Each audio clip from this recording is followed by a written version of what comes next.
మద్యం విధానం కేసులో ఎంపీ మిథున్ రెడ్డికి ఊరట లభించింది.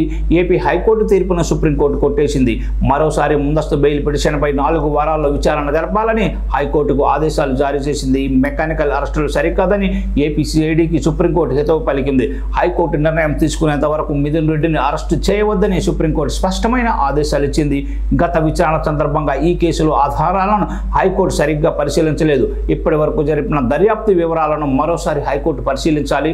దర్యాప్తు అధికారి సేకరించిన మెటీరియల్ హైకోర్టు చూడాలి. ఈ కేసులో పిటిషనర్ పాత్రకు సంబంధించిన విశ్వసనీయ సమాచారం అందుబాటులో లేదు. అరెస్టుకు సహేతుక కారణాలు చూపించాలి. మెకానికల్ అరెస్టులు సరికాదు. కేసు పెట్టిన వెంటనే అరెస్టు చేయాలనే యోచన సరికాదని సుప్రీంకోర్టు తెలిపింది.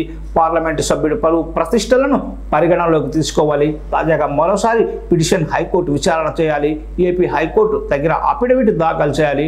హైకోర్టు నిర్ణయం తీసుకునేంత వరకు మిథున్ రెడ్డిని అరెస్టు చేయవద్దని సుప్రీంకోర్టు స్పష్టం చేసింది.